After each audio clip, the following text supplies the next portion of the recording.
特集は生まれつき水頭症という病気を抱えている4歳の男の子についてです。知能や体の発達スピードに遅れが出るとされるこの病気ですが、男の子は一歩ずつ確かに成長を続けています。両親から保育園などから溢れるくらいたくさんの愛情を受けながら生きる男の子の日々です。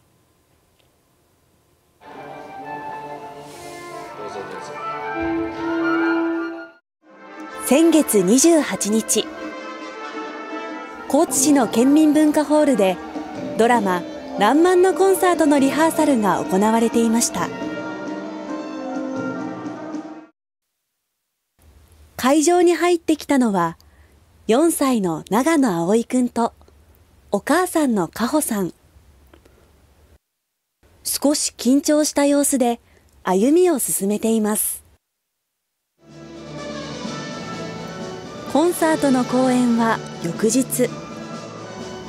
前日のリハーサルに障害や病気などでケアが必要な医療的ケア児の家族の会、ゆいとが招かれたのです。葵くんは生まれる前から X 連鎖性遺伝性水頭症という病気を抱えています。脳の周りに溜まった水で脳が圧迫され、知能、体の発達スピードに遅れが出るとされている病気です。脳内の脳室っていうところがその水でどんどん拡大されていってる。で、脳内が水で真っ黒になってしまっているっていうのが少しずつ明らかになってきて、どうしたらこの子の命が健康だったんだろうっていうのは、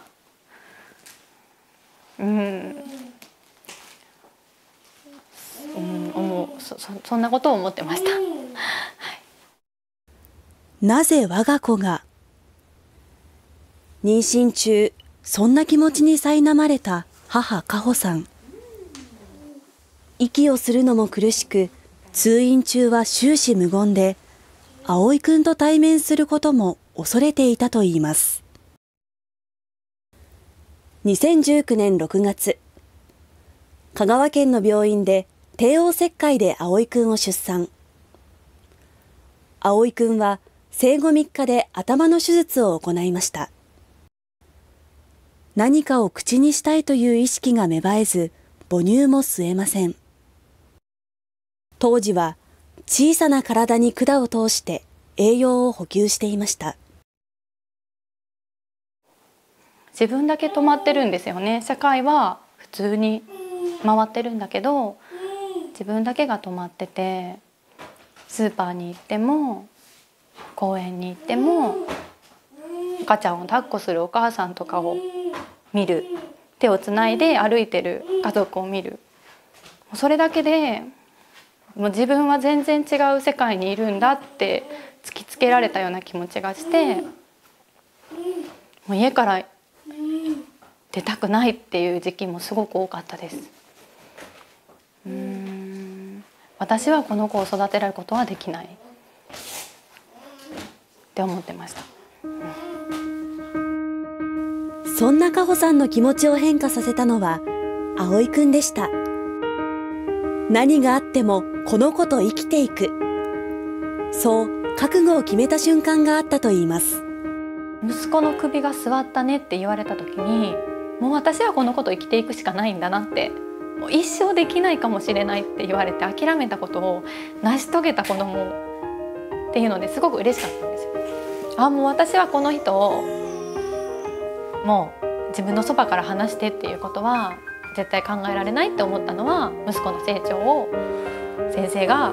言ってくれた時だったかなって、首が座ったねって言ってもらった時かなって思います。この子は成長している、当たり前のようで、でもとても大きな事実。発達のスピードは他の子どもたちと違えど、葵くんの家族は共に毎日を生きます。いっぱい噛まないといけないよ。絵本とか結構好きで、絵本でずっとこの状態で読んだりとか父の孝之さんも葵くんを愛し続けています。家族の様子を撮影している時でした。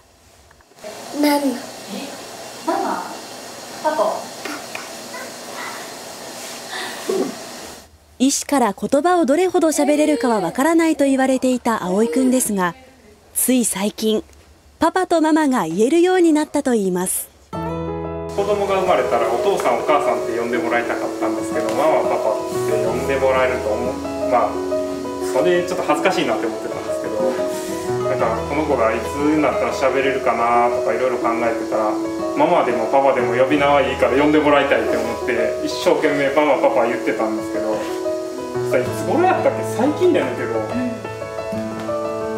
泣いてました。そう、本当に初めて聞いた時涙が出ましたけどね。で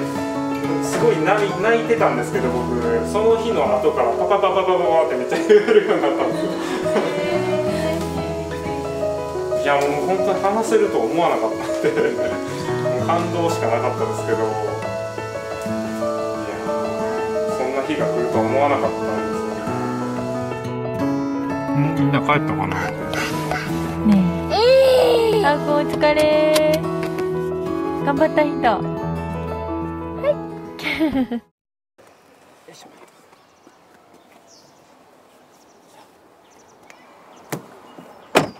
おはようございます。おは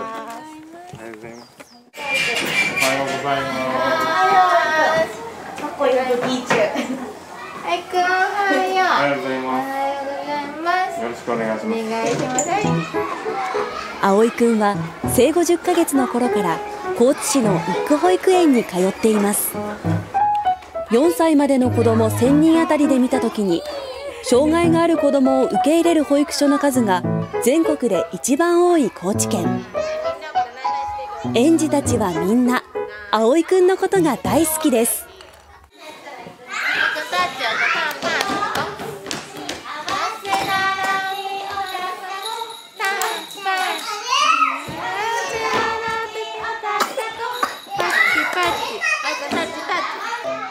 リズムに合わせた遊びでは、お友達が葵くんの手を取ります。葵くんもみんなのことが大好きです。葵くんは葵くんやっていうのがあるので、みんなが葵くんのこと大好きで、葵くんに対してすごい優しいので葵くん中心で追ってくれるので、和気あいあいとね、葵くんも友達が好きやけ、近くに来てくれたらすごい笑顔になるので。園には葵くんのサポート専門の保育士がいて、装具の取り付けや食事の手伝い、また友達とのコミュニケーションの手助けもしています。そばで葵くんを見ている保育士も日々葵くんの成長を感じているといいます。一人でこうやって座れるのが、長時間座れることが難しかったんですけど、それができだしたり、歩行器もあんなに長時間すごいスムーズに乗ることも難しかったんですけど、すごいそこがすごい成長ですかね。すごいいろんな表情が見せてくれるようになったので、身長も高くなったし、お兄ちゃんになったねってみんなにも言われるぐらいね。葵くん、自宅でも保育園でもみんなに囲まれて毎日が楽しい葵くんです。